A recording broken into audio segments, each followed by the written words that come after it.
Well, why do you think Hillary Clinton is having such a difficult time connecting with people? Do you think it's the way she's covered? Do you think it's the fact that she's been around for so long and people are kind of looking for the next new thing or, you know, the new shiny object? What do you think it is?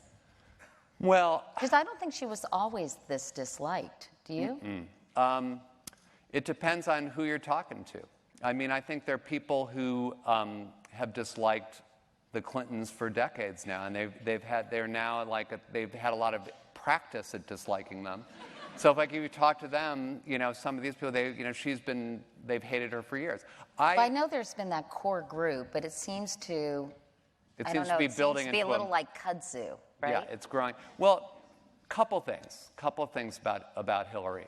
One is that Hillary has said recently, in sort of a modest way, she said, "I'm not a natural politician," which I think makes her career choice fascinating to me.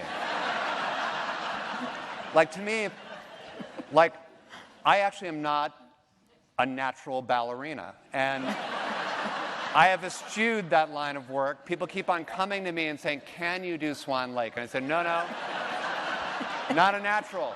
Sorry. This painting a picture I do not want to see, Andy. Exactly. See, already my negatives are very high, Katie. It's like if you ask people, do you have confidence in his ability to fix Swan Lake? They say no, he will ruin it. Okay, so I mean, I do think there's a problem.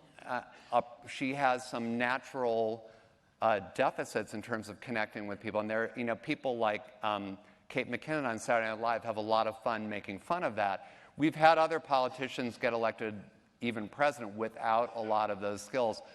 But here's my basic feeling about the Clintons. I think the Clintons, as a team, really kind of nailed it in the 90s. Because you had Bill, who I am not the biggest fan of, but I'm told he's extremely charismatic. When I've seen him in a crowd, and people melt, and people love him. And I mean, I went to a fundraiser once, and he sat down at this table, and like all these adults suddenly were like fourth graders. They were in awe of everything he said.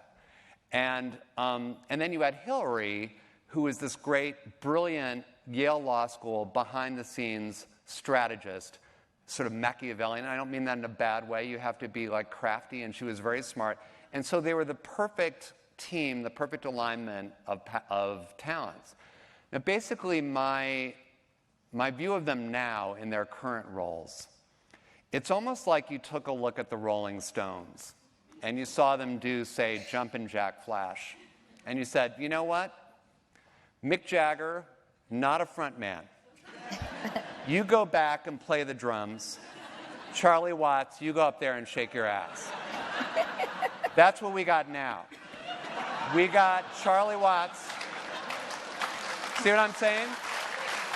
They are talented, but they're playing the wrong parts. And by the way, Bill, as the behind-the-scenes strategist, is a fucking disaster. He's no good at that job either. So they're just in the wrong roles. And like Bill, half the time, it's like he'll be going there to like cut the ribbon of an elementary school, and some little girl will say something like, "Where's the bathroom?" And he'll say, "Everyone voted for that fucking crime bill." And you're like, whoa, back off. Bill. He's like still trying to defend it's like a hair trigger. So it's a fucking mess. You're dropping feeling a good, lot. Hillary fans? Feeling good? I'm making you feel, I was trying to calm you down. You're dropping a lot of F-bombs here at the I know. 92nd Street Y. I know. We're allowed to do that. You know,